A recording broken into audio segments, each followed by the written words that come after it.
ಹಬ್ಬದಲ್ಲಿ ದೇವ್ರ ಮುಂದೆ ಈ ಥರ ಪ್ಲೇಟ್ಸು ಅಂಗಡೀಲಿ ಸಿಗುತ್ತೆ. ಇದಿಟ್ಬಿಟ್ಟು ಹೇಗೆ ಡೆಕೋರೇಟ್ ಮಾಡೋದು, ಅಲಂಕಾರ ಮಾಡೋದು, ರಂಗೋಲಿ ಹಾಕೋದು ಅವೆಲ್ಲ ಒಂದೊಂದಾಗಿ ತೋರಿಸ್ತಾ ಇದ್ದೀನಿ. ಈಗ ರಂಗೋಲಿ ತೋರಿಸ್ತೀನಿ ನೋಡಿ, ಸುಲಭವಾಗಿ ಮಾಡ್ಕೋಬೋದು ಇದು.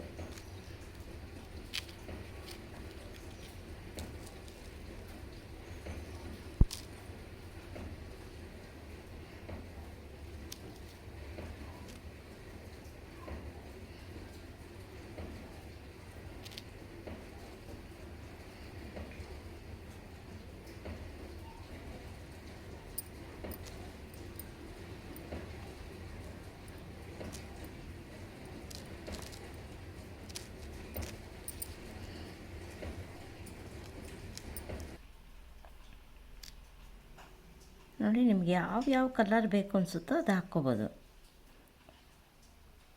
ಎಲೆಗೆಲ್ಲ ಗ್ರೀನು, ಹೂಗೆಲ್ಲ ನಿಮ್ಗೆ ಇಷ್ಟ ಆಗಿರೋ ಕಲರೆಲ್ಲ ಹಾಕ್ಕೋಬೋದು. ಲಾಸ್ಟ್ಗೆ ಸ್ವಲ್ಪ ಹಿಂಗೆ ಪ್ರೆಸ್ ಮಾಡಿ, ಟ್ಯಾಪಿಂಗ್ ಮಾಡಿ, ಪೌಡ್ರೆಲ್ಲ ನೀಟಾಗಿ ಒಳಗೋಗುತ್ತೆ. ಈಗ ನೋಡಿ, ತೆಗೆದು ತೋರಿಸ್ತೀನಿ ನೋಡಿ, ತುಂಬ ಸುಂದರವಾಗಿ ಕಾಣುತ್ತೆ. 5 ನಿಮಿಷದಲ್ಲಿ ರೆಡಿ ಆಗುತ್ತೆ ರಂಗೋಲಿ.